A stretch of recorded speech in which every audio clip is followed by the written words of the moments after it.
පළමුව තේරුම් ගත යුතු කාරණේ තමයි ඇයි අපි මෙච්චර සංඛ්‍යාවක් මෙතෙන්ට රැස්ුනේ කියන එක. ඔය තේරුම් ගත යුතුයි මමත් වෛද්‍යවරයෙක් වෙච්ච දා ඉඳලා මේ වෘත්තීය සමිතියේ ඉන්නවා. අපි පාගමන් ගිහිල්ලා තියෙනවා දුම් වැඩි නතර කරන්නට. ඒ වගේ මත්ද්‍රව්‍ය වලට විරුද්ධව පාගමන් ගිහිල්ලා තියෙනවා. පළමු වතාවට තමයි අපි විරෝධතාවයක් හැටියට පාගමනකින් ඇවිල්ලා මේ ආයතනේ මේ විදිහේ වැඩසටහනක් කරන්නේ. ඇයි මෙහෙම දෙයක් සිද්ධ වුනේ? පැහැදිලිවම සඳහන් කරා වාගේ ඊට කලින් ඔබතුමාලා තේරුම් ගත යුතුයි අපි මේ සම්බන්ධයෙන් සාකච්ඡා කරන්නට ගිය හැම අවස්ථාවකදීම සාකච්ඡා මගින් ප්‍රශ්න විසඳා ගැනීම අපිට පුරුදු දෙයක්. අපි කරලා තියෙනවා. අපිට ඉවසීම තියෙනවා. ඒ මගින් විසඳා ගැනීම සඳහා හැකියාව නොලැබුණු තැන තමයි මේ ආකාරයෙන් සියලුම වෘත්තීය වේදීන් එකතු වෙලා මේ කටයුතු කරන්නේ. ඒක නිසා මෙතන ඉන්නවා ඉගෙන ගන්න අය, ඒ වගේම දැනට වෘත්තීය වේදීන් හැටියට ඉන්න අය සහ කොණ්ඩේ පැහිච්ච අය.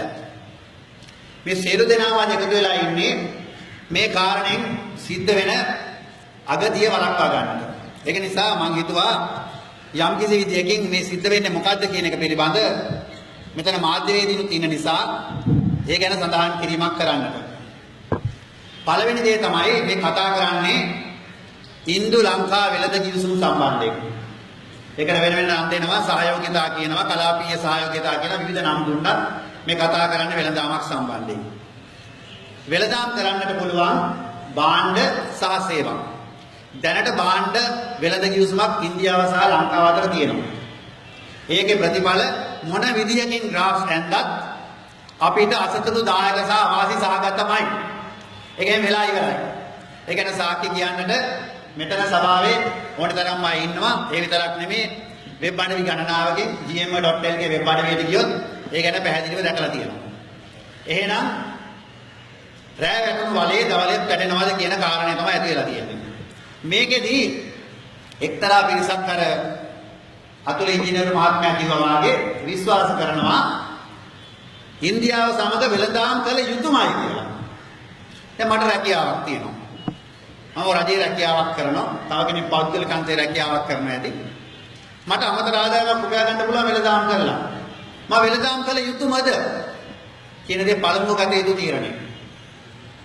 මෙයා කියන වෙළඳාම් කළ යුතුමයි. ගෝලීයකරණය කියන මාතෘකාව යටතේ අපිට නැති සම්පත් විශේෂයෙන්ම khනිජ සම්පත සම්බන්ධයෙන් අපිට වෙළඳාමකට යන්නට වෙයි. නමුත් අනෙක් කාරණා සම්බන්ධයෙන් අපි වෙළඳාමකට යා යුතුමද? යුතු නම් මොන අංශවලද වෙළඳාමට යා යුතුයි? මොන පාර්ශවකරුවන් සමගද වෙළඳාමට යා යුතුයි? මොන සීමාවන් දක්වාද සීමා වෙළඳාමට යා යුත්තේ? මොන කොන්දේසි යටතේද වෙළඳාම කළ යුත්තේ? සහ වෙළඳාම ආරම්භ කරාට පස්සේ අපිට පැහැදිලි වාසියක් අත් වෙනවද කියන එක සොයා බලා ඒක දිගින් දිගට කරගෙන යා යුතුයි. මෙන්න මේ ආකාරයට සලකලා බලපුවාම දැනට පැහැදිලි නිදසුනක් තියෙනවා. ඒ තමයි 1998 අත්සන් කරලා 2000 වර්ෂයේදී ක්‍රියාවට නැගුණු ඉන්දු ලංකා භාණ්ඩ කිවිසුම. මේකෙන් පසුගිය වර්ෂයේ දත්ත ගත්තත් බිලියන 7.4ක සිද්ධ වන්නා වූ වෙළඳාමෙන් 0.7යි අපිට තියෙන්නේ. 6.7ක් ඉන්දියාවට වාසි. ඒක 90ක් වාසි තියෙන පාර්ශවකරුවෙක් එක්ක අපි තවත් ගේට්ටුව මේක අරගෙන වාසියක් අත් කරගන්නේ කොහොමද කියන එක අපි ආර්ථික විද්‍යාඥයෝ නෙමෙයි, අපි වෙළඳාම දන්න අය නෙමෙයි, අපි වෛද්‍යවරු අපිට නම් තේරෙන්නේ නැහැ. එකක් කියන්නට අවශ්‍යයි ලංකාවේ තියෙන ක්‍රමවේදයන් වලින් ඉහළම තියෙන ක්‍රමවේදයන් අනුව උසස් පෙළ ප්‍රතිඵල වලින් ඉහළම ලකුණු ගත්ත විද්වත්තු ටික තමයි මේක කියලා ඉන්නේ. දැන් අපි බුද්ධිය සහ උගත්කම දෙකම තියාගෙන අපිටත් තේරෙන්නේ නැත්තම් මේක කාටද තේරෙන්නේ? මෙන්න මේක දෙකක් කියන්න අවශ්‍යයි. ආර්ථික විද්‍යාඥයෝ කියන මේ උපාධිධාරීන්ට ඒ අයට කියන්න පුළුවන් දේ ඒ අය වෙළඳ කිවිසුම් සම්බන්ධ ඉහළම දැනුම තියෙන පිරිසේ කියලා. දැන් මේ අපි ගත්තොත් මේ ව්‍යාපාර කරන්නේ ඉහළම ආර්ථික විද්‍යාඥයෝ ටිකද? ඒක නිසා පැහැදිලිව තේරුම් ගත යුතුයි ව්‍යාපාරය ආර්ථික විද්‍යාවයි දෙකක්. ඒක නිසා ආර්ථික විද්‍යාඥයන් කිවිසුම් ගැන විද්වත් මතයේ පළ කිරීමේ සියලු අයිතිකරුවන් කියන කාරණේ සම්පූර්ණයෙන් වැරදි. අනිත් එක තමයි දැන් මම ළමා ස්නායු වෛද්‍යවරයෙක්. මට සුදුසුකම් තියෙනවා. මම මේ රටෙත් ඉගෙන ගත්තා, එංගලන්තේ ගිහිල්ලාත් ඉගෙන ගත්තා, ඉගෙනගෙන ඇවිල්ලා දැන් ඒ සුදුසුකම් වලින් ප්‍රතිකාර කරනවා. නමුත් මම බලන රෝගියා මිය යනවා නම් තවදුරටත් රෝගීන් මම ළඟට එන්න ඕනේද? ඒකෙන් මම කියන්නේ මේ ආර්ථික විද්‍යාඥයෝ කියලා මේ ආර්ථිකය හසුරවන්නට උත්සාහ කරන පිරිස සාර්ථකත්වයක් පෙන්눔 කරන්නේ නැත්තම් මම කලිනුත් කිව්වා පැහැදිලිවම ඉන්දු ලංකා භාණ්ඩ කිවිසුමින් අසාර්ථක බවට උපදේශනය කරපු පිරිසම දැන් කියනවා මේ වැඩේත් අත්හදා බලන්නට කියලා. මේ අත්හදා බලන්නේ කාගේ ජීවිතත් එක්කද? අපේ විතරක් නෙමෙයි අනාගතයේ ජීවිතත් එක්ක. ඒක නිසා පැහැදිලිව තේරුම් ගත යුතු කාරණේ තමයි මේ කාරණේ සම්බන්ධයෙන් නිසි අය නිසි තීරණ ගත යුතුයි. ඒක එකක්. දෙවෙනි කාරණේ තමයි මේක හංගනවා. ඉන්දු ලංකා කිවිසුම කියන එක මෙතන ඉන්න කිරිල්ගොඩ මහත්මයා එතුමා OP එකේ මේ ගැන කතා කරද්දි විශේෂයෙන් සමන්ත කුමාරසිංහ මහත්මයා මෙතන ඉන්න කහටපිටිය මහත්මයා මේක අපිට ඇවිල්ලා කියද්දි තමයි අපිට මේක ගැන යම්කිසි අදහසක් ගත්තේ. එතුමාලා එක්ක අපි ගියා මේක ගැන නිල වශයෙන් කටයුතු කරන වෙළඳ අමාත්‍යාංශයට. වෙළඳ අමාත්‍යාංශයේ කිසිම දත්තපත්‍රිකාවක් අපිට දෙන්නේ නැහැ. අයි මේක හංගන්නේ. මෙච්චර වාසි වෙනවා. ඒක නිසා පාරදර්ශභාවයක් නැහැ. දෙවෙනි කාරණේ මේක සකස් කරන අය කවුද? නම් කීපයක් සඳහන් කරා මෙතන. මේ අය ආර්ථික විද්‍යාඥයන් හැටියට ඒ අයගේ සුදුසුකම් තියෙනවා නම් සුදුසුකම් විතරක් බෑ. ඒ අයගේ ක්‍රෙඩිබිලිටිය. මේ වගේ කිවිසුම් අත්සන් කරලා වාසි සහගත තත්ත්වයක් රටවල් වල උදා කරලා දුන්න අවස්ථා ගැන පැහැදිලි කිරීමක් කරන්න. ඒ විතරක් නෙමේ දැනට ඉන්දු ලංකා කිවිසුම අවාසියට අපිට යන්නේ. ඒක න වගකීම දරන්නේ කවුද? හෙජින් කිවිසුමක් අත්සන් කරා. ලංකාවෙන් ක්‍රීඩකයෙක් කියවුවා. ඒක සාකච්ඡා කරන්න කැම්පේන් උත් එකේ ක්‍රීඩකයෙක්ද? දැනුම් තේරුම් තියෙන කෙනෙක්. අන්තිමට කෙලවරුනේ කොහෙද? කෙලවරුනේ අපි ඒ කිවිසුමට අත්සන් කරා. ඒ කිවිසුමෙන් අපිට පැහැදිලි අවාසියක් තියෙනවා. මෙතන ඉන්න මහත්මයෙක් පෙන්වලා දෙන විදිහට ලංකාවේ මහ ජනතාවට තරුපහේ හෝටල් වලින් වේවෙ තුනම අවුරුදු 12ක් කන්න දෙන්න පුළුවන් සල්ලි ප්‍රමාණයක් නැති වුණා. ඒතකොට ඒක අත්සන් කරපුවා ඒකේ වගකීම දරනවාද? ඒකට උපදේශනය කරපුවා ඒකේ වගකීම දරනවාද? ඒක රාම් කරපුවා ඒකේ වගකීම ගන්නවාද? එයාට අපහාස කරලා එළියට දානවා. කවුද ගෙවන්නේ? අපි ගෙවන්නේ. අපි කියන්නේ අපේ අනාගත පරම්පරාවක් ගෙවන්න ඕනේ. එහෙමනම් පැහැදිලිව තේරුම් ගන්න යුතුයි මේ කරන වැඩසටහනේ වගකීම සහ වගවීම accountability and responsibility මේ දෙකම කවුද ගන්න කියන එක අදට පැහැදිලි නැහැ. කරන්නේ රහසිගතව. ඊළඟ එක තමයි මේක සම්බන්ධයෙන් මේ කියන උපදේශනේ දිගින් දිගටම සිද්ධ වුණා. කලින් ආණ්ඩුවෙත් සිද්ධ වුණා, ඊට කලින් ආණ්ඩුවෙත් සිද්ධ වුණා, දැනුත් සිද්ධ වෙනවා.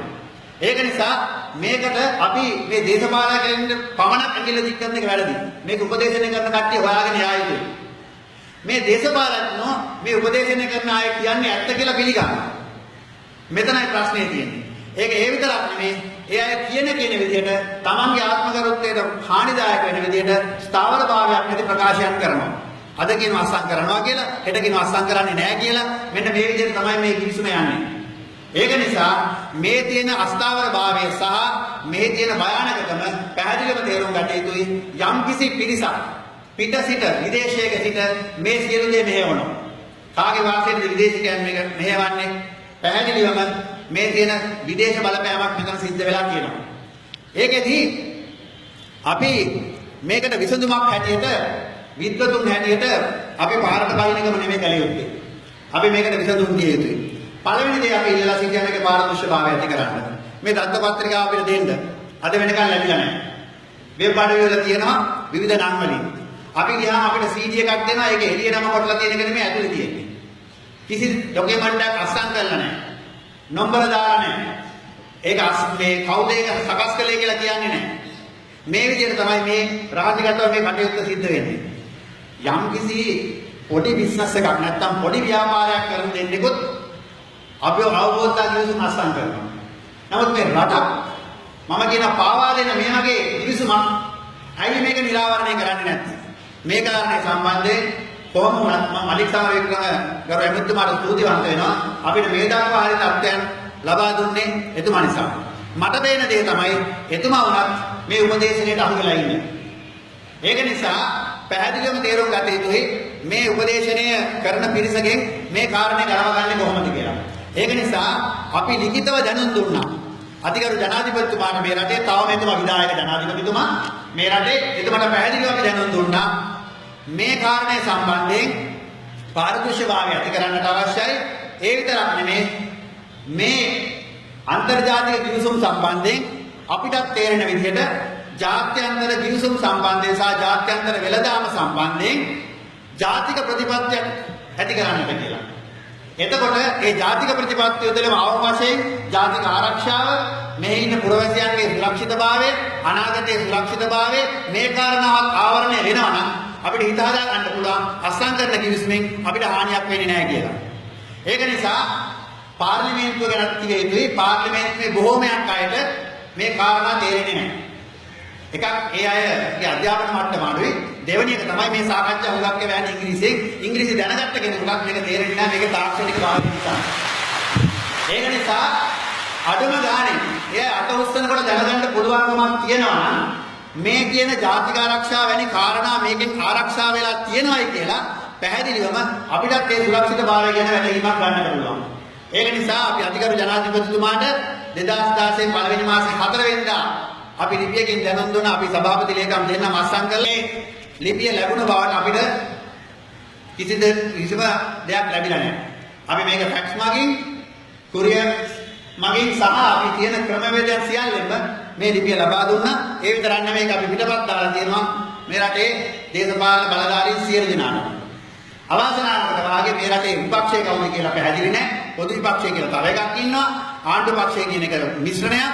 ඒ වගේම සම්මුතිවාදී ආණ්ඩුවක් කියනවා, යහපාලනය තියෙනවා කියනවා. නමුත් අපි කවුරුන් හමු වී කතා කළ යුතුද කියන දැඩි ප්‍රශ්නේ අපිට තියෙනවා. හැබැයි ඒක නිසාම තමයි රටේ තවම ඉන්න විධායක ජනාධිපතිතුමාට මේ ගැන දැනුවත් කරේ. අනිත් එක තමයි මේ කාරණා සම්බන්ධයෙන් අපිට තේරෙන ඉංග්‍රීසි වල විදිහට මේ කාරණයෙන් ඇතිවන තත්ත්වය බලපතලයි. ඒක නිසා මම ඉවර කරන්නට මත්තෙන් කරුණු කීපයක් මෙන්න මේ කැබිනට් පත්‍රිකාවට අවධානය යොමු කරලා මම මගේ කතාව හමාර කරන්නම්. දැන් මේ සාකච්ඡා මුලින් සීපා කිව්වා, පස්සේ ඉක්තා කිව්වා, ඊට පස්සේ නමක් නැතුවක් කියයි කාලෙකදී. ඒතකොට දැන් කියන සීපා සයින් කරන්නේ. සීපා සම් කරන්නේ බය වෙන්න එපා. ඒතර අපේ සමාජිකයොත් හිතනවා දැන් ඒක ඉවරයි. නමුත් මේ තියෙන ඉන්දියානු කරන වැඩසටහන දිගටම යනවා. ඒක පැහැදිලිව පේනවා මේ කැබිනට් පත්‍රිකාවෙන්. මේ කැබිනට් පත්‍රිකාව gmo.lk ගේ වෙබ් අඩවිය අපි දාලා තියෙනවා. මේ කැබිනට් පත්‍රිකාව 2015 9 මාසේ 2 වෙනිදා ඉදිරිපත් කරපු කැබිනට් පත්‍රිකාව කැබිනට් අනුමැතිය ලැබිලා තියෙනවා. මේ අංකය MNPEA 2015 108. මේ කැබිනට් පත්‍රිකාව අසං කරලා තියෙන්නේ ගරු අග්‍රාමාත්‍ය රනිල් වික්‍රමසිංහ මහත්මයා. මම මේක ඉල්ලා සිටිනවා ඉතාමත් වැදගත් නිසා මේක කියවන්නම් කියලා. මොකද අපිට අදහසක් තියෙනවා දැන් මේ ඉක්තා කිවිසුනේ පැහැදිලිව මේ මලික් සමරවික්‍රම මහත්මයා ලංකාදීප පුවත්පතට කරන ලද ප්‍රකාශය අනුව සෞඛ්‍ය සේවාව අයින් කළා. සෞඛ්‍ය සේවාව අයින් කළා. කවුද එතකොට මේ ඉක්තා කිවිසුනේ අත්සන් කරන්නේ? IT නැත්තම් තොරතුරු තාක්ෂණයයි ඊළඟට නැව් පිළිබඳ කියන ක්ෂේත්‍රය. ඒ ඉන්දියානු කණ්ඩායම අර මහත්මයා කිව්වා වගේ එතන මේ ගැන ඉගෙනගත්ත මහත්වරු ඒ සාකච්ඡාවට එන අය කල්පනා කරන්න ඇති දැන් මේකට විරෝධයක් ඇති වෙනවා. විරෝධයක් ඇති වෙනවා නම් අපි දැන් මෙතන තියෙනවා සාකච්ඡාවට ගත්ත අංශ ඔක්කොම computer related services, other business, telecommunication, financial services, banking, health and social science, tourism, travel, transport, ඉතින් entertainment industry දක්වාම හැම ඉන්ඩස්ට්‍රි එකක්ම මේකට සාකච්ඡාවට ඇතුළු වෙලා තියෙනවා. දැන් මේ ලිස්ට් එකෙන් එයාලා කල්පනා කරන්න ඇති මේ අවස්ථාවේදී අපිට ඔක්කොම අයින් කරලා එකක් ගන්න ඕනේ නම් ඒ අයට මොලේ තියෙනවා නම් අපිව අල්ලගන්නත් ඕන නම් මොකද්ද ගත යුත්තේ? පැහැදිලිවම ජෙනරික් ඩිසිප්ලින් එක. මොකද්ද ජෙනරික් ඩිසිප්ලින් එක? IT කියන එක සුරක්ෂිත සේවාවක්ද? මම අපේ සමාජිකයින්ට කිව්වා යම් කිසි විදිහකින් නිර්දිය මාළු කර්මාන්තය හරි මොකක් හරි එකක් ඉන්දියාව යෝජනා කරන අපිට කියක ඒක බොහොම එක සීමා වෙච්ච ක්ෂේත්‍රයක් කියලා. IT කියන එක සෞඛ්‍යයට IT නැද්ද? ඉංජිනේරු සේවාවට IT නැද්ද? ආරක්ෂාවට IT නැද්ද? මොන ක්ෂේත්‍රයේද? ඊළඟට එන්ටර්ටේන්මන්ට් ඉන්ඩස්ට්‍රි එකට යන්න, සින්දුවක් තෝරන්න යන්න මේ සියලු ක්ෂේත්‍රවලට IT අයයි. එහෙමනම් IT අසං කරනවා කියන්නේ ඊළඟට වරලත් ජනකාරීවරු ඉන්නවා, වරලත් වාස්තු විද්‍යාඥයින් ඉන්නවා, මේ සියලු ක්ෂේත්‍ර IT එක බැඳලා තියෙනවා. වෙළඳාම සියලු දේ. එහෙමනම් එයා එක ක්ෂේත්‍රයක් තෝරගන්න තිබ්බනම් බොහොම මොලේ කල්පනා කරලා ඒ ක්ෂේත්‍රය තෝරගෙන තියෙනවා. ඒක නිසා මේ IT කියන ක්ෂේත්‍රයට අපිට යන්නට දෙන්න බෑ. ඒක නිසා අපිට පොදු වගකීමක් තියෙනවා. ඒක සෞඛ්‍ය නෙවෙයි කියලා අතාරින්න බෑ. ඒ ගැන තේරුම් ගත යුතුයි. ඊළඟ කාරණය තමයි මේ කැබිනට් පත්‍රිකාව මම සංවිධායක මණ්ඩලයෙන් ඉල්ලා සිටිනවා කැබිනට් පත්‍රිකාවේ කොහොම වාක්‍ය 25ක් විතර තියෙන මේ 25ක් මට කියවන්න ඉඩ දෙන්න කියලා. මොකද මේක තමයි අපිට තියෙන ඊළඟ මාතෘකාව. අපි අද තීරණයක් ගත්තා වෘත්ති සමිති ක්‍රියාමාර්ග ගන්න මේ කැබිනට් පත්‍රිකාව ක්‍රියාවේ නගනවා.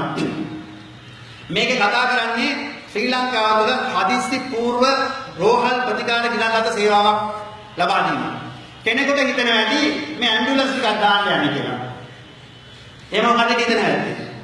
නෑ. මේක බරපතල කාරණයක්. මේක රෝගී ප්‍රතිකාර සේවාවේ එක අංශයක්. රෝගී ප්‍රතිකාර සේවාවේ එක අංශයක්. මේක ගලවලා අයින් කරනවා කියන්නේ සෞඛ්‍ය සේවාව මේ කියන විදිහට මලික් සමරවික්‍රම මහත්මයා කිව්වට අස් කරලා කියලා සෞඛ්‍ය සම්පූර්ණයෙන්ම අසංකල්ල ඉවර එහා පැත්තට. මේ කැබිනට් පත්‍රිකාව අනුව 2015 6 දින මා විසින් ඉදිරිපත් කරන ලද 15යි 11යි 602 37 දරන අමාත්‍ය මණ්ඩල සංදේශයේ පදනම් කරගෙන ඉහත ව්‍යාපෘතිය ක්‍රියාත්මක කිරීම සඳහා අමාත්‍ය මණ්ඩලයේ අනුමැතිය ලබා දෙන ලදී. ව්‍යාපෘතියේ පරමාධිකාරී ක්‍රියාත්මක කිරීම පිණිස ඩොලර් මිලියන 7.6ක් ඉන්දියා රජය ලබා දීමට කැමැත්ත පළ කර තිබේ. ඉන්දියාව මොකටද අපිට මේ ඩොලර් මිලියන 7.6ක් දෙන්නේ? අපේ සෞඛ්‍ය සේවාව මේ හදිස්සි පූර්ව සෞඛ්‍ය සේවාවක් ගැන කතා කරන අපේ අම්මලා ඔක්කොම අපේ වියෝජිස්ලා යටතේ අතර දරුවෝ බිහි කරන්නේ අපේ සෞඛ්‍ය සේවාව ඒ වගේම බෝම්බ වලින් 4000 5000 බෝම්බ වැදිච්ච වෙලාව අපේ හදිස්සි අන්තර වංශය අපි ඉතාමත් හොඳින් කළමනාකරණය කරගත්ත ජාත්‍යන්තර වශයෙන් ප්‍රමිතියට ප්‍රශංසාවට ලක් වුණා. සුනාමිය සිද්ධ වෙලා වෙච්ච යාවේ අපි ඒ විශේෂණ අපි ඒ අමාරු තත්ත්වය වුණත් අපි හොඳින් ඉතා හොඳින් ජාත්‍යන්තර ප්‍රශංසාවට අනුව කරගත්තා. ඉන්දියාවට වෙන ප්‍රශ්න නැද්ද? මේ අපේ කැවිලා මේ විදිහට අපේ ප්‍රශ්න විසඳලා දෙන්න. මෙන්න මේකයි මේ යටි අරමුණ. ඒ අනුව මාගේ පසුගිය ඉන්දියා සංචාරයේදී අරමුදල් වේදන් කිරීම නිර්ණායක මතු කෙරෙන ලිපියක් ශ්‍රී ලංකා රජය ඉන්දියා රජය අතර හුවමාරු කරන ලදී. ඉහත අමාත්‍ය මණ්ඩල සංදේශය පැහැදිලි කර ඇති පරිදි ඉන්දියාවේ පිහිටුව ඇති ලාභ නොලබන ආයතනයක් වන, ඒ කියන්නේ රාජ්‍ය නොවන ආයතනයක් වන GVK Emergency Management and Research Institute. මේක රිසර්ච් ආයතනයක්. විසින් දැනට ඉන්දියාවේ ක්‍රියාත්මක කරන ලබන ආකාරයෙන්ම හදිස්සි පූර්ව රෝහල් ප්‍රතිකාර ගිලන්ත සේවාවක් ලංකාව තුළ ඉදිරිපිරීමේ වගකීම දරනු ඇත.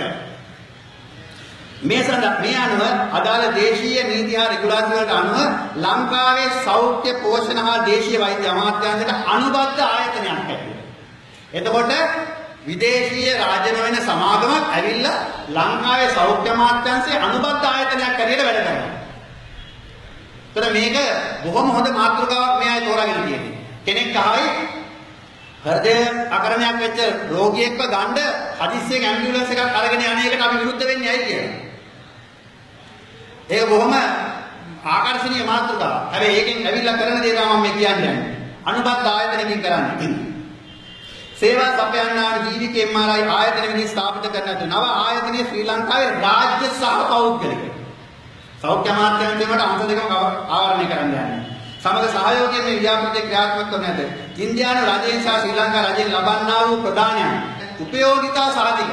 එතකොට අපේ අර ජීව සහතිකේ නිකුත් කිරීමේ වගකීමක් විදේශීය සමාගමක් කරන්නේ. එතකොට ඇම්බියුලන්ස් ඩ්‍රයිවර් කෙනෙක් කෙනාගේ ඩෙෆිනිෂන් එකත් ඒ අය තමයි බලන්නේ. යනාදිට අදාළ සියලු ලිපිගල මෙම ආයතනය හරහා සිදු කරනු ඇත. එමෙන්ම මෙම ආයතනය ශ්‍රී ලංකාවේ සෞඛ්‍ය පොතේ දේශීය අමාත්‍යාංශය අතර අත්සන් කිරීමට නියමිත අමුණායක අවබෝධතා කිවිසුම ලයිස්තුගත කර බැඳීම වලට අනුකූලව කටයුතු කරන්න. ඒ කිවිසුම අපි දක්වන්නේ. අපි සෞඛ්‍ය අමාත්‍යාංශයේ වෘත්තීය සමිති කරන කණ්ඩායම. ඊළඟට තව මේකේ හොඳම වැඩේ දැන් අපි රජයේ සේවකයෝ හැටියට අපිව පත් කිරීමේ බලධාරියා කවුද? රාජ්‍ය සේවා කොමිෂන් සභාව. පාර්ලිමේන්තුවම කියවල ස්වාධීන කරන්න කියලා. දේශපාලන බලයෙන් ගලවන්න කියලා. දැන් මේකේ මොකද්ද කරන්නේ? කාර්ය මණ්ඩලය තෝරා ගැනීම, බඳවා ගැනීම, මාරු කිරීම, සේවය අවසන් කිරීම. විනය කියන වචනේ අමතක වෙනවා. සහ මේ සඳහා සමස්ත මෙහෙයුම් වියදම නිදහස සහ ස්වාධීනත්වය ජීවිතය ආයතන ලබා දෙමින් මෙම ආයතනයේ ස්වාධීනව ක්‍රියාත්මක වෙනවා. તો ලංකාවේ පුරවැසියෝ මේ ආයතනයෙන් කටයුතු කරනවා. අනික මේක කොහෙවත් කියලා නෑ. ලංකාවේ පුරවැසියෝ මේකට බඳවා ගන්නවා කියලා. හැබැයි මේකේ පසුපිටවල ඒ සඳහා අධීක්ෂණ කමිටුවක් පත් කරනවා. අධීක්ෂණ කමිටුවේ ඉන්න අපේ DG. එතකොට අධීක්ෂණ කමිටුවේ ඉන්න අපේ අධ්‍යක්ෂක ජෙනරාල්තුමා කාටද වග කියන්නේ කියලා මේක පැහැදිලි නෑ. අධීක්ෂණ කමිටුවේ පොලිසියක් ඉන්නවා. ඒ වගේම මහා භාණ්ඩාගාරෙත් ඉන්නවා. අධීක්ෂණ කමිටුවක්. ඒ කියන්නේ මේකට අයිති නෑ එළියෙන් ඉන්නවා. ව්‍යාපෘතිය සතුටුදායක ලෙස ක්‍රියාත්මක කිරීමේ ප්‍රගතිය පිළිබඳ සාධක කිරීම සහ අධීක්ෂණය කිරීම මේ කමිටුවට බැහැ. කාර්යක්ෂම සේවාවක් සැපයීම නිසා අඩුපාඩු සම්පූර්ණ කිරීම සේවා ශක්තිමත් කිරීම සඳහා මහජන අවශ්‍යතාව ලබා දෙන තවත් ඒ කියන්නේ විශේෂඥ මාර්ගෝපදේශය තවත් ඇඩ්වොකසි ගෲප් එකකුත් මීට අමතරව ඉන්නවා. ඊට පස්සේ මේකේ සාක්ෂරතා අධ්‍යයනය ජීවිත ආයතනයේ සාක්ෂරතා අධ්‍යයනයට අනුව බස්නාහිර සහ දකුණු පළාත්වල හදිසි ගිලනක සේවය ක්‍රියාත්මක කිරීම සඳහා මධ්‍යගත හදිසි ප්‍රතිචාර මධ්‍යස්ථාන වගේ කටයුතු කරන අතර ගිලනක 88ක් සහ ආසන්න වශයෙන් 600ක් පමණ දෙනා බද වීමට කටයුතු යොදා ඇත. එතකොට ඒ අය තමයි කියන්නේ බස්නාහිර සහ දකුණ කියලා. බස්නාහිර කියන්නේ කොළඹ කියන්නේ අපේ කොමර්ෂල් කැපිටල් එක. මේකේ ප්‍රශ්නේ තියෙන්නේ මම මේක දිගටම කියන එකට වෙලාව යනවා නම් මේක ගිලන්දක සේවයේ සංනිවේදන මධ්‍යස්ථාන IT මේකට එනවා. සහ මනා පුහුණු කරලා ඇමතුම් ලබා ගන්න පණිවුඩ දෙන්නන් සහ විශේෂඥ වෛද්‍ය ප්‍රතිකාර සේවා සපයන්නන්ගෙන් සමන්විතයි. දැන් මේකේ විශේෂඥ වෛද්‍ය සේවා සපයන්නේ දොස්තරලා නැතුවද? ඒ කියන්නේ විශේෂඥ වෛද්‍යවරුත් මේකට බඳවා ගන්නවා. එහෙනම් සාමාන්‍ය වරුත් බඳවා ගන්නවා, හෙදියොත් බඳවා ගන්නවා. මේ ඇම්බියුලන්ස් ඩ්‍රයිවර්ස්ලා විතරක් ගන්න වැඩසටහනක් නෙවෙයි. ඊළඟට ඒකේ කියනවා ලුක්කටේ ඒ කියන්නේ හොඳම පැත්ත හදිසි තත්ත්වයකදී රෝගීන් වෙත ලබාවි විනාඩි 30ක් ඇතුළත රෝගියා හැඳවාගෙන තමන්ගේ ප්‍රතිකාර මධ්‍යස්ථාන වලට හෝ ළඟම තියෙන රෝග වලට අරන් යනවා. පෞද්ගලික හෝ මේ රාජ්‍ය. එතකොට ප්‍රතිකාර මධ්‍යස්ථානත් පිළිවෙලනවා. ඊට පස්සේ කියනවා ඒ සියලු ප්‍රතිකාර මධ්‍යස්ථාන ව්‍යාප්ත ආරක්ෂමතා බලදායක ක්‍රියාත්මක කිරීම සඳහා සියලු බදු වලින් නිදහස්. සියලු බදු වලින් නිදහස් අපේ තියෙන පෞද්ගලික රෝහල් වලට බදු වලින් එහෙම නිදහසක් නැහැ. ඒයි කාර්ය මණ්ඩලයේ සුදුසු පදේ ආරක්ෂා සැපයීම පොලිසියට පැවරේ. ගිනි නිවීමේ ආරක්ෂාව ලබා දිය යුතුය. මේ කැබිනට් පත්‍රිකාව ඉන්දියානු රාජ්‍ය ආයතනයකට කියනවා. සහ හදිසි ප්‍රතිචාර දැක්වීම සහ ඒ සියලුම දේවල් ජාලගත කිරීමෙන් වෙන්කර තබන ස්ථානවල తాවකාලික හෝස්තීර ස්ථානවල ඒවා ආයතනවල පීඩුවා ගැනීම ගිලනත ප්‍රසම්පාදනය ගිලනත නිසි පරිදි සකස් කිරීම වෛද්‍ය උපකරණ මිලදී ගැනීම පමණක් නෙමෙයි පරිගණක මෘදුකා ගන්න සහ ජාලගත කිරීම. එනම් පැහැදිලිවම පේන්න තියෙනවා මේ කියන කාරණේ තුලින් අපේ වාල එකක් මතක තියාගන්න. සෞඛ්‍ය කියන එක ඉතාමත්ම හොඳ වගේම භයානක ක්ෂේත්‍රයක්. සෞඛ්‍ය ක්ෂේත්‍රය කියලා කියන්නේ ඔය අපිට නොකියන දෙයක් නෑ. එහෙනම් මේ විදිහේ වැඩ පිළිවෙලක් යටතේ මේ කොළඹ සහ දකුණු පළාතේ ඉන්න සියලු දෙනාගේ සියලු දත්ත රහස්‍ය දත්ත ඇතුළු ඔයයි ගමන් කරන සියලු දිවි පැවතුම් ඇතුළු දත්ත ගබඩාවක් මෙයාට හම්බ වෙනවා. මේ වගේ දත්ත ගබඩාවක් සකස් කරගන්න බෑ මිලියන 7.6ක් වියදම් කරලා. ඒකද මුහුණුවර එකක් කරන්න යන්නේ තව එකක්. මේ දත්ත ගබඩාව ගත්තට පස්සේ ඒ අය කියනවා පළමු වර්ෂය සඳහා පමණයි ඉන්දියාව සල්ලි දෙන්නේ. ඊට පස්සේ අය යන්න මේ සම්පූර්ණ මෙහෙයුම් එකට අවුල ඉවරයි. ඒක නිසා මේ වගේ තොරතුරු දත්ත ගබඩාව අපේ රටේ දත්ත ගබඩාව අපි සම්පූර්ණයෙන්ම බාර දෙනවා. අපේ පෞද්ගලිකන්තව රාජ්‍යාන්තවත් මේ වගේ දත්ත ගබඩාවක් නැහැ. ඒක නිසා අපිට කියන්න තියෙන්නේ මේක ජාතික ආරක්ෂාවට ප්‍රශ්නයක්. මේ ඇම්බියුලන්ස් එකක් මේක පැහැදිලිව කියනවා සම්පූර්ණ ප්‍රමුඛතාවය දෙන්න කියලා. මේ ඇම්බියුලන්ස් එකකට පුළුවන් ජනාධිපතිතුමාගේ ජනාධිපති මන්දිරයට යන්න. හමුදාපතිවරයාගේ මන්දිරයට යන්න. ඒ වගේම ඕනේ ඇමතිවරයාගේ මන්දිරයට යන්න. ඒ අයව මේ වාහනේට දාගෙන යන්න පුළුවන්. අපේ ජාතික ආරක්ෂාව කොහෙද තියෙන්නේ? ඒක නිසා අපි අධිකරු ජනාධිපතිතුමාට කියනවා කරුණු දෙකක්. පළවෙනි දේ තමයි සංකල්පයක් වශයෙන් මේක හොඳයි. හැබැයි සංකල්පේ මේ වගේ හදිස්සි ප්‍රතිකාර සේවාවක් අපේ මහ ජනතාව ඉල්ලනවා නම් අපි දෙමු. අපිට පුළුවන් ඒක කරන්න. අපිට මොනවද බැරි වෙලා තියෙන්නේ? අපි අකාර්යක්ෂමයි කියන අයම කල්පනා කරලා බලන්න අද අපේ සෞඛ්‍ය දර්ශක මේ මට්ටමේ තියෙන මේ කියනවා අකාර්යක්ෂම සෞඛ්‍ය සේවාව තුළින්ම තමයි.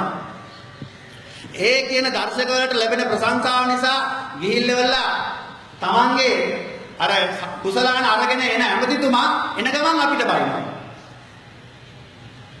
මේක තමයි ප්‍රශ්නේ.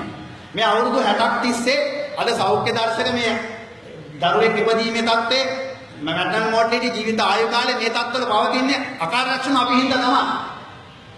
අපිට කලින් ඉඳපුවා නිසා. ඒකේ අඩුපාඩු හදා ගන්න අපි පැකිලෙන්නේ නැහැ. හැබැයි ඒක නිසා අපි කියනවා අපි ඒක බාර ගන්නවා. දේශීය යාන්ත්‍රණයකින් පමණයි මේ වගේ කටයුත්තක් කළ යුත්තේ කියලා අපි කියනවා. වෙන යාන්ත්‍රණයකින් දෙන්න බෑ. අපි ඒක කරගන්න හැකියි. සල්ලි ඔයිට වඩා අඩුවෙන් අපිට කරගන්න හැකියි. අපි එහෙම අඩුම සල්ලි වලින් ඉහළම සෞඛ්‍ය සේවාවක් දුන්න රටක් හැටියට මම දත්ත හැටියට කියනවා නම් 2003 ලංකාවේ උපතේදී ආයු කාලය අවුරුදු 74යි ඇමරිකාවේ 76යි. ලංකාව එක පුද්ගලයෙකුට වියදම් කරේ ඩොලර් 11යි ඇමරිකාව ඩොලර් 9000ක් වියදම් කරලා තියෙනවා. ඒ අවුරුදු දෙක සඳහා. ඒකද අඩුම වියදමේ එහෙම සෞඛ්‍ය සේවාව දීමේ ආදර්ශයක් දුන්න සෞඛ්‍ය සේවාවන් අපිව කිසිම විදියකින් සාකච්ඡා කරන්නේ නැතිව මේවා තේරෙන්නේ කාටද මේ විදිහට අසං කරන්නේ. ඒක නිසා මේක ගන්න එපා ඇම්බියුලන්ස් සේවාවක් කියලා. ඔයාලට විනාඩි 30 නෙමෙයි කලින් හරි ගෙදරට ඇවිල්ලා අරගෙන යන්න ඕන අපි එන්නම්. අපේ ඇම්බියුලන්ස් සේවය ඉතාමත්ම ශක්තිමත්. මේ රටට අපිට පුළුවන්. ඒක නිසා මේක කරන්න මේ ඉන්දියන් කාරණේ දෙන්න අවශ්‍ය නැහැ. ඒකත් මේ ගමකට යන්න පාරක් නැති ගම් තියෙනවා. ඒව හදාගන්න කියලා. ඒක නිසා මම කියන්න ඕනේ මාධ්‍යවේදීන්ට මේ කාරණා සම්බන්ධයෙන් මේ සිපාජි විසුම සම්බන්ධයෙන් නිකන් හරි පත්තරයක දෙන ඉංග්‍රීසි පත්තරේ. සිංහල පත්තරවල මේවා නැහැ. අපි මේ සම්බන්ධයෙන් ඇඩ්වර්ටයිස්මන්ට් එකක් දාගන්න ගියා දේශීය පත්තරයකට. ඇඩ්වර්ටයිස්මන්ට් එකක් පාරගත්තේ නැහැ. හරි නේද බාලි? මේ රට පාවා දෙන තත්ත්වය එච්චර බරපතලයි. මාධ්‍ය නිදහස ඔකට එතන ඉඳලා කතා කරන්නේ. ඔයාලා අද කැමරාව ඔය ගන්න කැමරාව ඕ කට්ටියට බයකට රුපියල් 1000ක් ගෙවනවා නම් රුපියල් 200ට ඉන්දියන් කාරෝ කරා යනවා. එදාට ඔය කට්ටියගේ රැකියාවක් නැහැ ඔකට ළමයි රැකියාවක්. ඒ කියන්නේ මේ කාරණේ ඔකට තේරුම් ගන්න මේක ડોක්ටර්ගේ ප්‍රශ්නයක්වත් මේක IT ඉන්ඩස්ට්‍රියේ ප්‍රශ්නයක්වත් ඇම්බියුලන්ස් ඩ්‍රයිවර්ස්ගේ ප්‍රශ්නයක්වත් මේ අපි ඔක්කොගේ ප්‍රශ්නයක්. අපිට මේ කිසි කාරණා සම්බන්ධයෙන් දේශපාලනයක් නැහැ. මට තිබ්බා ඉංග්‍රීසියෙන් නතර වෙන්න. රැකියාව සඳහා. ඇමරිකාවේ ළඟදී ගියාම මට ජොබ් එක දුන්නා. මම නතර වුණේ නැහැ. මම ළමා ස්නායු වෛද්‍යවරයෙක්. ඇමරිකාවේ ටෙක්සාස් ප්‍රාන්තයේ ඉන්නේ 7 දෙනයි. මට රැකියාව දෙනවා දවස් 30. ඇයි මම නතර නොවී ආවේ? මේ රටට ආදරේ ඉන්නවා. හැබැයි මේ රටේ කැබිනට් මණ්ඩලේ මේ කාරණා ඉංග්‍රීසියෙන් කතා කරලා ඉංග්‍රීසි තේරෙන්නේ නැති තාක්ෂණික දේවල් තේරෙන්නේ නැති අපේ දේශපාලඥයන් මුලාවට ඇඳුවාට අපි මේකෙන් සැලෙන්නෙත් නැහැ මේක අදාරින්නෙත් නැහැ මේක ඉවර කළා මිසක් අපි පස්ස බලන්නේ නැහැ. ඒක කියන්න අවශ්‍යයි මේකේ පස්ස විපක්ෂ අන්තවාදී මොන දේශපාලන කණ්ඩායම් හිටියත් එකක් මතක තියාගන්න මේ රට පාවා දෙන්න එපා. අපි මේ පොළේ දිනේ පය ගහලා මේ දින සංස්කෘතිය විශ්වාස කරන්න ඕනේ. එහෙම තමයි අපි උඩක් වෙලා දිනාගත්තේ. මේ බිම විශ්වාස නොකරපු හැම කෙනාටම වැරදුනා. ඒක නිසා අපි අද වෛද්‍යවරු හැටියට හිටියට ආයුර්වේද වෛද්‍යවරු ඔකන්ගේ පත්තරවල දාතිව දොස්තරලා රකින්න වෙද මහත්තුරු බහැලා කියලා. අපි අතර ගැටුම් තියෙනවා. මතවාද ගැටුම් තියෙනවා. අපි එකට අත්‍යල් බැඳගෙන ඉන්නේ මේ බිම විශ්වාස කරන හින්දා. ඒකෙන් හින්දා පිටත් නතර වෙන්නද කියලා ආවේ. ඒක නිසා මේ රටේ ගැන ගැටුමකින් අපි කතා කරන්නේ මේ කාරණා සම්බන්ධයෙන් මම හිතන්නේ ඔයාලෙන් ඔය ටික ඇති මේ අවසාන වශයෙන් කියන්න ඕනේ මේ පෙරේදා පත්තරේ පළ කිරීම. මේ ඇම්බියුලන්ස් සේවාව සම්බන්ධයෙන් 9 වෙනිදා පෙබරවාරි 9 වෙනිදා පළ කරන පත්තරේ 10 වෙනිදා ඇම්බියුලන්ස් ඩ්‍රයිවර්ස්ලා බලව ගන්න. පැය 24යි දෙන්නේ හොයි අඩු ගානේ. ඊට පස්සේ කියනවා සුදුසුකම්. ලංකාවේ කොටියක් තියෙනවා ඉන්දියාවේ කොටියක් තියෙනවා. ලංකාවේ පත්තරේ යන්නේ. මට හිතෙන වඩා හොඳයි ලංකාවේ කොටිය වැහුවනම් කියලා. මොකද මේකේ කියනවා ඒ ඔක්කොම බදවා ගැනීම සියල්ලම ඉන්දියාවටයි තියෙන්නේ. ඉන්දියාවේ රජයට නෙවෙයි. ඉන්දියාවේ රාජ්‍ය නොවන ආයතනයක. ලංකාවේ සෞඛ්‍ය අමාත්‍යාංශ අනුබද්ධ ආයතනයක්. මෙහෙම වැඩ වෙනවද කියන එකයි ප්‍රශ්නේ. අර WTO හරි GATS හරි ඒ අර ලෝක ජාත්‍යන්තර කිවිසුම් අත්සන් කරන ප්‍රතිපත්ති සම්පාදනය කරන කට්ටියත් උදයන්වල මේ වගේ වෙනවා දැන්. ඒ කට්ටිය මෙහාට එන මොකටවත් නෙමෙයි. මේ වගේ දේවල් ගැන විපත්ති අධ්‍යයනය කරන්නේ. හැබැයි මේක ඉගෙන ගන්න දෙයක් නැහැ. විපත්ති නිසා. මේකේ කියනවා මේ ගිලන් රට නියමුවක් නැත්තම් ගිලන් රට සමාජිකයන් බදවගන්නේ රුපියල් 25000ක පාටියකට 12 පැය 12ක shift එකකට. ඔකට මට කියන්න පැය 12ක shift එකක් කරන්න සාමාන්‍ය රියදුරෙක් එයිද රුපියල් 25000ට සියලු දීමනා සහිතව. ඒකෙන් කියන්නේ හෙට අනිත් අතියයි මාධ්‍ය මගින් මෙහෙම කිවිසුම අපි මෙහෙම මේ දැන්වීමක් පළ කරලා එක පත්තරයක විතරයි පළ කරේ කියන එකක් නැහැ. පැය 24ක් දුන්නේ කියන එක කියන එකකුත් නැහැ. මේකට කවුරුවත් ආවේ නැහැ කියන්නේ. එහෙනම් මොකද විකල්පේ? කැබිනට් පත්‍රිකාවෙන් කියන්නේ නැහැ ලංකාවේ අයම බදවා ගන්න කියලා. එහෙනම් ඉන්දියානු අය බදවා ගන්න වෙනවා. 25000 නෙමෙයි 12000 වඩිය දුන්නත් 10000 වඩිය දුන්නත් මෙහෙම. එතකොට ඇම්බියුලන්ස් එලවන්නේ කවුද? ඉන්දියන් අය. සියලු දේවල් කළමනාකරණය කරන්නේ කවුද? කොහොමදත් ඉන්දියන් අය. මේකේ කියනවා ඒ සියලු දෙනාට වරප්‍රසාද රැකියාව වීසා ලබා දීම සිදු කරන්න කියලා කැබිනට් පත්‍රිකාව. ඉතින් තාම ඔය දිතුරු වෙන්නේ. ඒක නිසා මේ කාරණා සම්බන්ධයෙන් හෙටානිට අපිට බණි දැන් ඇම්බියුලන්ස් එකකින් ලෙඩෙක් ගෙදරින් අරන් යන එක අපේ ප්‍රයිවට් ප්‍රැක්ටිස් එකේ හින්දා අපි කලබල වෙලා කෑ ගහනවා කියලා මේවා ගැන කරුණාකරලා තේරුම් ගන්න. අපිට කරන්න තියෙන එකයි මේවා මාධ්‍යමගින් කට්ටිය පළ කරන්නේ නැති නිසා අපි කනගාටුවෙන් උනත් පුළුවන් තරම් විදියට අපිට තියෙන සල්ලි වලින් අපි යැපෙන කණ්ඩායමේ පත්‍රිකා ගහලා බෙදනවා කියන සල්ලි වලින් තව අපේ වෙබ් අඩවි අපි ක්‍රියාත්මක කරගෙන යනවා. එකක් කියන්න අවශ්‍යයි. වගුවඩු කාරණේ සම්බන්ධයෙන් මට අවලාදයක් ඉදිරිපත් කරන වෙලාවේ අපි අපේ වෙබ් අඩවි හරහා අපි මිනිත්තු 9ක වොයිස් ක්ලිප් එකක් දැම්මා. ඔයාලට කියන්න සන්තෝෂයි. පැය 24ක් යන්න කලින් ලංකාවේ ජනගහණයෙන් 4 ලක්ෂයක් එක බලලා තිබ්බා. 4 ලක්ෂෙන් 3 ලක්ෂ ගාණක් මේක හොද කියලා කිව්වා. දැන් ඊට පස්සේ පෙරේද පත්‍රයේ තියෙනවා එක්තරා මාධ්‍යවේදිනියක් කියනවා ගැබිලි මාතාවන්ගේ වගුවඩු ගලව ගන්නවා. දැන් ඔය මාධ්‍යවේදින අපිට වඩා සමාජය ආශ්‍රය කරනවා. එහෙම සිද්ධියක් තිබ්බද? කතා දුකනවා. ඒක නිසා මේකේ යන්නේ මම නැති වුණාට පස්සේ හරි වැඩේ කියලා කතා කරන්න එපා. මේ කාරණේ සම්බන්ධයෙන් අපි වෘත්තීය සමිතියක් හැටියට දැඩි තීරණයක් ගන්නවා මේ ගැන. කෙසේ නමුත් අපි හිතනවා මේ කාරණා සිද්ධ වුණොත් මේ රට සම්පූර්ණයෙන්ම අගතියකට පිටක් සුගතියකට යන්නේ නැහැ. ඒක නිසා මේ ආරම්භයේ පමණයි මේ කාරණා පිළිබඳ විද්වත් විදියට දේශපාලනයෙන් තොරව ඉතාමත්ම සංවේදීව අපිත් යම්කිසි අපේ අවශ්‍යතාවය ඉටු කරගන්න නැතුව පොදු අවශ්‍යතාවය මේ කාරණේ ගොනු කරලා බොහොම බුද්ධියෙන් කටයුතු කළ යුතුයි කියන දෙක කරගන්න හැකි වේවායි කියලා ප්‍රාර්ථනා කරමි. මේ පින්බිම මෙච්චර අවුරුදු 2500ක් තිබ්බනම් මේක නැති වෙන්නේ නැහැ කියන එක බය නැතුව ප්‍රකාශ කරමින් මේ කාරණය සඳහා අපි අවශ්‍ය දායකත්වයේ දීලා ඒක රැක ගන්නවා කියන එකත් කියන්නේ මානියන්න ස්තුතියි.